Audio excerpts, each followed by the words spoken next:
What is the City of London, and how does it differ from, well, London? Why are there two Londons, and why does the city work beyond the authority of Parliament? And how does the medieval corporation that is the City of London undermine attempts to curb the excesses of global finance? And how has it remained the spider at the center of a great secretive financial offshore web that it has spun across the globe? And why is it that nobody seems to know about this?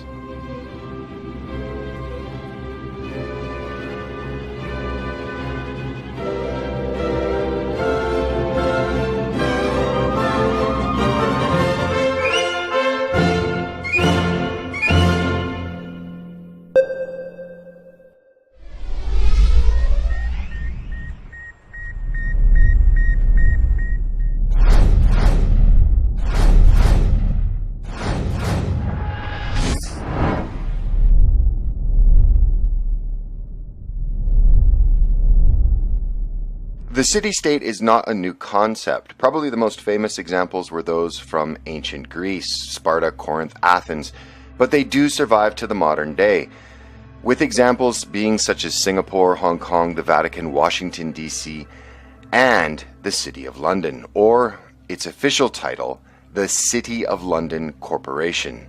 The City of London is a very murky and nebulous ancient creation. And the most important thing to remember is that the City of London is not the same as the London metropolis or Greater London. The city was founded by the Romans more than 2,000 years ago, and the wall, or what's left of it, that they built still demarcates the city's boundaries, that and a bunch of little dragon statues.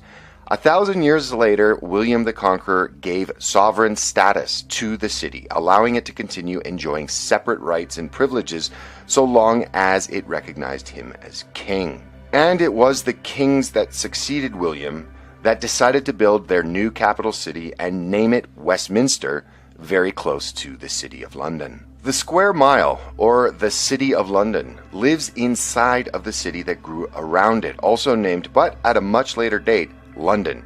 Despite these confusingly close names, the two Londons have separate city halls and elect, in a very different way it must be pointed out, separate mayors who collect separate taxes to fund separate police forces who enforce separate laws. The City of London has its own flag and crest, while London proper has neither. The mayor of the City of London has a snazzy title, the Right Honourable the Lord Mayor of London, and he gets to ride around in a golden carriage wearing period costumes. He even has an annual parade in his honour, while the Mayor of London doesn't have any of these. And it should be noted that the Mayor of London has no power over the Lord Mayor of London. But what's extremely important to point out, and is unique, is that the City of London is a corporation, and this corporation is older than the United Kingdom itself by several hundred years.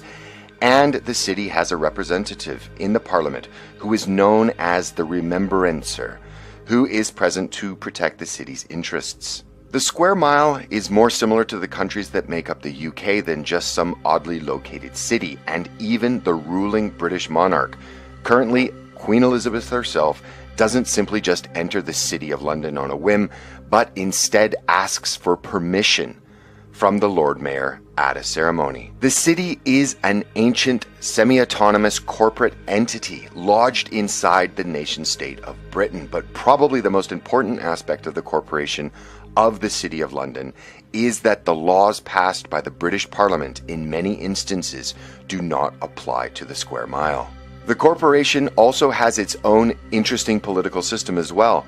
The square mile is broken up into 25 electoral wards. In 4 of them, the approximately 9,500 people who live within its boundaries are permitted to vote. In the remaining 21, the votes are controlled by the businesses, mostly banks and other financial companies, that are based there. The bigger the organization, the bigger the vote. Thus, domestic and international corporations are the main voters for the corporation that is the City of London. And the Corporation of the City of London has many other unique functions and features. It owns and operates lands and buildings far outside its borders, making it extremely wealthy. It also possesses a vast pool of cash that it can spend as it wishes without any democratic oversight, as well as expanding its enormous portfolio of properties.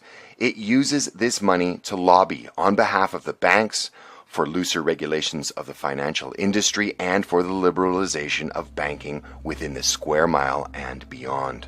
The city is among the most concentrated financial centers on Earth. In the square mile, you'll find the Bank of England, all British banks, the branch offices of hundreds of foreign banks, dozens of American banks, and along with banks, you'll find Lloyd's, the London Stock Exchange, Fleet Street's newspaper and publishing monopolies, and for those that like conspiracies, the city houses the Metropolitan Grand Freemasonry Lodge.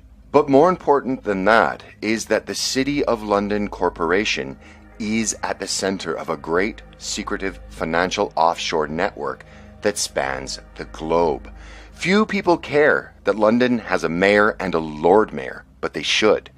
The corporation is basically an offshore island tax haven, and instead of being surrounded by water, like the Cayman Islands for example, the city is surrounded by the sea of urban sprawl that makes up Greater London. The corporation's being a state within the state of Britain is just one element of the offshore story, and it is by no coincidence that the square mile that generated the capital for the British colonial adventures of old lies in the capital city of what was once the greatest world empire, and has become the center of a large part of the modern global offshore system. The city has exploited its remarkable position to establish itself as a kind of offshore state, a jurisdiction of secrecy with little political and regulatory oversight.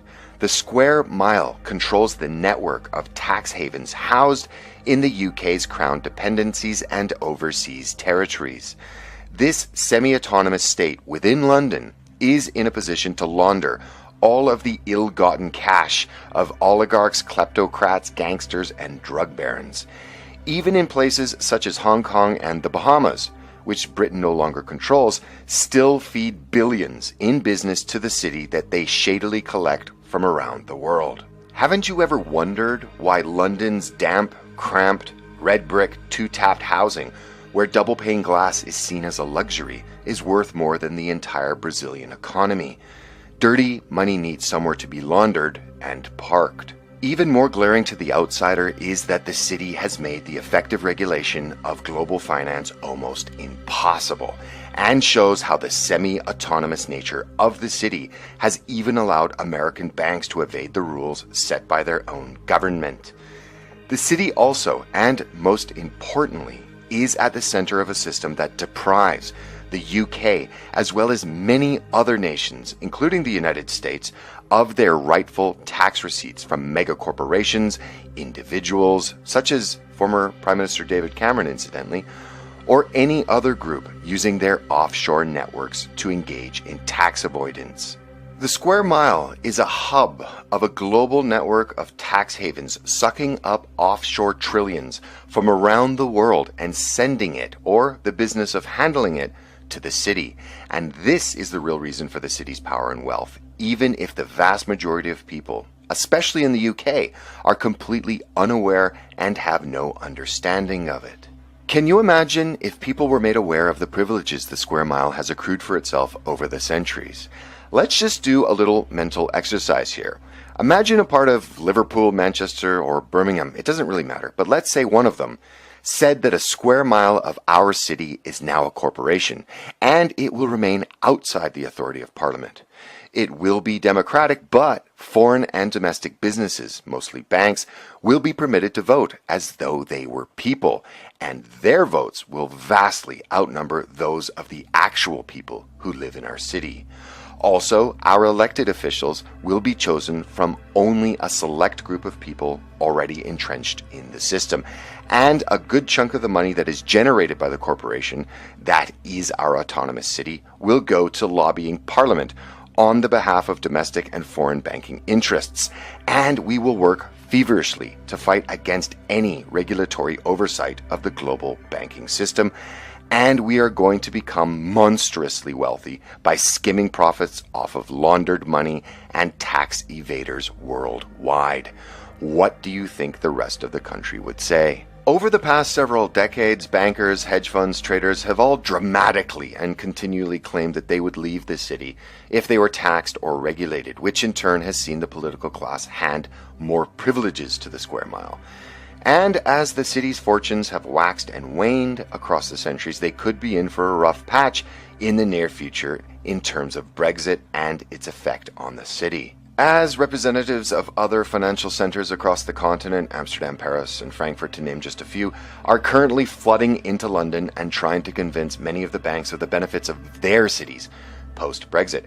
And that is a video that will be made with the help of a friend of mine who is an investment banker and has a lot of experience working and living in the city.